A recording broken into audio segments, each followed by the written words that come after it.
La 450 GazGaz, c'est la machine de Jérémy Auquier, numéro 6. Elle est prête pour attaquer l'Enduropal du Touquet. Et justement, Jérémy est avec nous. Salut Jérémy.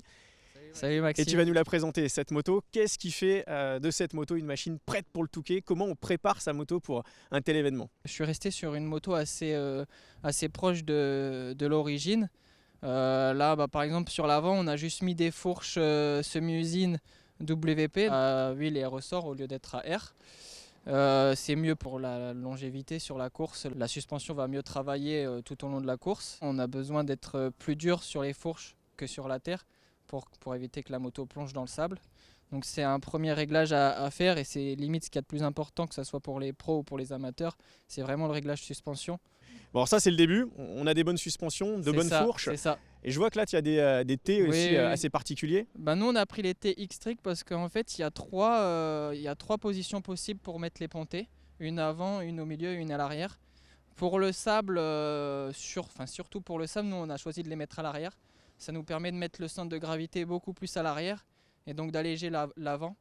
Donc on sait que forcément dans le sable, il ne faut pas planter l'avant et il faut surtout privilégier la traction. Et alors là, ce qu'il faut modifier, voilà, là on arrive sur le gros, là c'est le visible. plus important. Ouais. Donc le réservoir beaucoup plus gros, on passe d'un réservoir d'à peu près 7 litres à ici, moi j'ai un bon 11 litres. La limite de litrage c'est 12 litres. Pour aller vite, justement, ouais, on a mis une vanne rapide. Une vanne rapide, donc on peut la voir? Ouais, on peut la voir. Allez, regardez. Voilà comment ça se passe. On continue? À l'avant, ouais, ce qui est important pour le sable, nous, c'est la chauffe des motos, comme c'est des courses longues où il y a beaucoup de pilotes. Donc c'est-à-dire que la moto, on va beaucoup servir de l'embrayage, on va ralentir, on va accélérer, on va ralentir, on va accélérer. Nous, on a mis des radiateurs plus grands et on a surtout un ventilateur, ce qui permet aussi de refroidir l'eau à l'intérieur et donc de ne pas faire chauffer la moto. Mais on met quand même à l'intérieur du cadre, on a un vase d'expansion. Donc on remet du liquide à l'intérieur. Donc ça nous fait encore un peu de liquide en plus en cas de chauffe. C'est quelque chose à faire si on veut éviter les casses. Après, sur le reste de la moto, on voit que c'est assez classique. L'arrière de la moto, il y a beaucoup de pilotes qui choisissent de mettre un bras oscillant plus long. Moi personnellement, je suis resté sur l'origine. On a mis le réglage le plus à l'arrière possible.